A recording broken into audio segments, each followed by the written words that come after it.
Sinister 2 is a sequel to the 2011 film Sinister, which is a really big hit and that I'm a really big fan of. The thing that worked about the first Sinister film was not only Ethan Hawke and his great performance in that film, but the very subtle scares that it had in that movie. I really felt like that movie understood the horror genre and how to portray horror without being in your face. I wish I could say the same about this film, but sadly I cannot. The main character in this film is the sheriff from the first movie, who was easily my least favorite part in the first movie.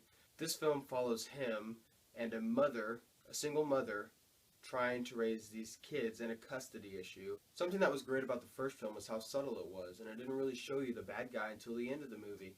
But this movie is just littered with the villain, Bagul. He's in like the whole movie, so he's not even scary by the end of it. You're like, yeah, I've seen you through the entire movie. Bagul is just randomly thrown into the movie, like somebody would be walking and he'd be behind them, or somebody'd like bend down and you'd see him in the computer screen. It's just like, what is his purpose in this movie?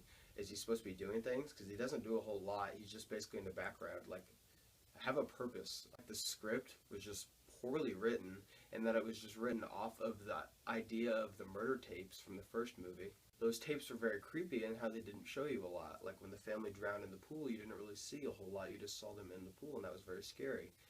Even the opening shot of the film where they were hanging there, they were already dead, so you didn't see them jerking around in that film. This film, it just takes it to a whole nother level, and not even in a good way. It's not subtle at all. All the characters in this movie are very one note and just caricatures of themselves.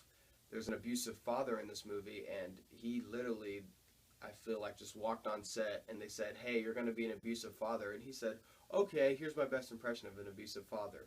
I feel like he had no written lines, because I can't believe that the script would be that poorly written. The movie was viewed by terrible child actors, which is unfortunate because 95% of this movie is child performances. Not only is this movie filled by terrible script, horrible acting, and just dumb characters, but it is littered with jump scares. There's not a single scare in this movie that is actually supposed to be frightening. I hope this movie doesn't have a sequel, but the very ambiguous ending that it has, I'm thinking that there's going to be one. So I'm hoping that they cancel that movie, because this movie is atrocious, and it just craps on the first one, which I was a huge fan of. I'm giving this movie a 4 out of 10.